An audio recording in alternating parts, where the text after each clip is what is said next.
14ই March শুক্রবার লাল বেনারসিতে সেজে জীবনের নতুন অধ্যায় শুরু করছিলেন প্রবাস ফেরত যুবক নুরুদ্দিন মঞ্জু এবং তার নববধূ। সবাই ছিল খুশিতে আত্মহারা, কিন্তু কে জানত মাত্র এক মাসের মাথায় সেই সুখের আকাশে এমন বজ্রপাত নেমে আসবে। বুধবার 16ই এপ্রিল সন্ধ্যা 7টার দিকে মঞ্জু তার বন্ধু তাজ উদ্দিনকে নিয়ে মোটরসাইকেল চলে যাচ্ছিলেন সুয়াবিলের সিদ্ধাশ্রম ঘাটের দিকে। মাঝপথে পড়ে হালদা নদী, আর সেই নদীর উপর একটি পুরনো বাঁশের সাঁকো। ঝুঁকিপূর্ণ এই সাঁকোতে প্রত্যেকদিন বহু মানুষের যাতায়াত করলেও সেখানে কখনোই কোনো স্থায়ী ব্রিজ নির্মাণ করা হয়নি।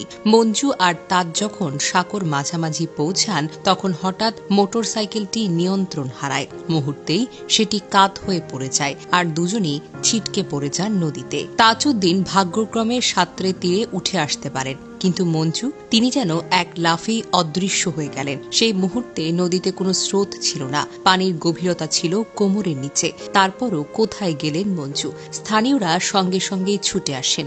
কেউ পানিতে নেমে খোঁজ করতে শুরু করেন, কেউ খবর দেন ফায়ার সার্ভিস। ডুবুরি আসে। আশেপাশে গ্রামের শত শত মানুষ একত্রিত হয়, কিন্তু একটানা 7 ঘন্টা চেষ্টার পরও কোনো খোঁজ মেলেনি তার। যেন হঠাৎ করেই পৃথিবী থেকে উধাও হয়ে গেলেন তিনি। এই অস্বাভাবিক নিখোঁজের ঘটনায় শুরু হয় নানান রকমের গুঞ্জন। অনেকে বলেন হালদা নদীকে ঘিরে বহুদিন ধরে রহস্যময় ও অলৌকিক নানা গল্প প্রচলিত আছে। কেউ বলেন এই নদী জিনের আস্তানা, যেখানে আকস্মিক মৃত্যু যেন অভ্যস্ত। কেউ বলেন নদীর গভীরে আছে কোনো অশুভ শক্তি, যা আকৃষ্ট করে নির্দিষ্ট কিছু প্রাণকে। মঞ্জুর নিখোঁজ হওয়ার পর স্থানীয়রা বলেন তাকে খুঁজে না পেয়ে নদীর পাড়ে দাঁড়িয়ে সবাই আজান দেন, আর আজানের কিছুক্ষণের মধ্যেই হঠাৎ করে নদীর এক কোণে ভেসে ওঠে মঞ্জুর নিথর দেহটি। আশ্চর্যভাবে ঠিক যেখানটা ঘণ্টার পর ঘণ্টা খোঁজাখুঁজি চলছে, সেখানেই দেহটা একসময় ভেসে ওঠে। এই ঘটনার নতুন করে গুঞ্জন শুরু হয়। তবে কি আজানের শব্দে কোনো অদৃশ্য শক্তির বাধা সরে গিয়েছিল?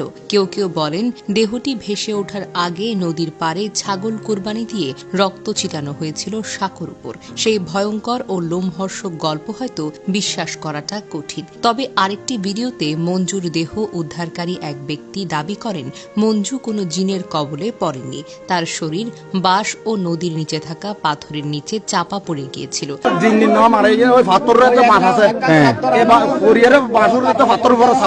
কিন্তু প্রশ্ন হলো কোমর সমান পানিতে এমনটা কিভাবে সম্ভব? যদি তিনি সত্যি বাঁশ বা পাথরের নিচে আটকা পড়তেন, তাহলে শত মানুষের এত চেষ্টা, ডুবুরি, আধুনিক সরঞ্জামের ব্যবহার সব ব্যর্থ হলো কেন? এই মৃত্যু যেন